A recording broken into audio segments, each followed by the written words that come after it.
Okay, but I will give you my absolute favorite celebrity meeting that I have ever had. This is by far my favorite.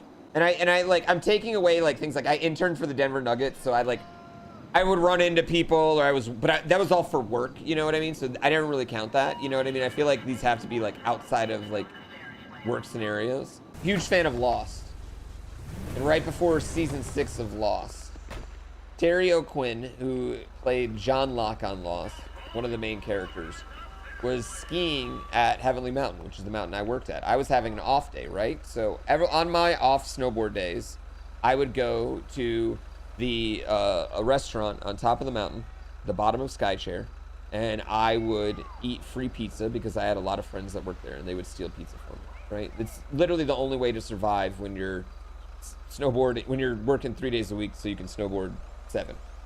Anyway, they gave me a lot of my food one way or another. I was eating their food, right? Anyway, moving on from that. I go there, and my buddy is like, it's John Locke. He's from Brazil. His name's Felipe. I love Felipe. If you're ever out there watching Felipe, I love you. He goes, yo, it's John Locke. We watch Lost all the time. And I'm like, oh my God, that guy does look like John Locke. And he goes, no, it's motherfucking John Locke, is what he said. And I was like, I got to do it. I got to get a picture with John Locke, right? I walk up to him, and I'm just straight up honest. I'm like, yo, Mr. O'Quinn, I love Lost. I'm a huge nerd. Is there any way I could get a picture real quick? He's like, and he goes, hell yeah, you can get a picture, but you have to take a picture for me too as well. And I was like, okay, don't know what that means, but sure. So he takes a picture, right? He's got a helmet on, he's got goggles, he's got his jacket, you know, his skiing jacket on and everything. It's a cold, snowing day.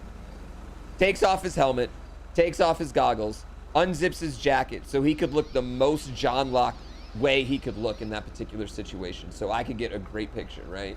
And at the time, he's a pretty big, like, he's on the biggest show in the world, you know what I mean? So at the time, he's a pretty big guy, you know what I mean? I'm not saying he's a huge celebrity, but at the time, he's a pretty big guy, you know? And takes a picture with me, and then has me hold up a sign that's like, it said like, fuck you, Jerry, for not coming on the trip, and then they took a picture of me with that sign, me and my whole crew with that sign, you know? After that, the floodgates opened, and like a bunch of people were coming up to ask and take pictures, blah, blah, blah. And he was so cool to everybody, got in the full, like, so he looked like John Locke for everybody's picture, and went and took the time. And I always thought about that moment when he did that, because this guy had been in movies forever, and he probably didn't get a lot of that ever happening to him, you know what I mean? Like, throughout his other roles, but this finally happened to him, and he was so appreciative of it. And I always thought about that, and that's why, like, literally there will never be a moment or a situation or anything where if somebody wanted to just get a picture, that I would not just give them a picture. Like, I will stay and do it for however long. And if everyone's been to speedrun sessions, you know that's a fact. I will stay all fucking night to give everyone, like, if that's what they want, I will give that, because it's like it just, you can see how much, like, he appreciated that fact. Even though it was a little bit of work for him, he appreciated that people appreciated his work. And that's something that always lived with me, you know what I mean? Yeah. So I've taken bathroom selfies. Not my favorite place to do it, but I've taken them there, yeah.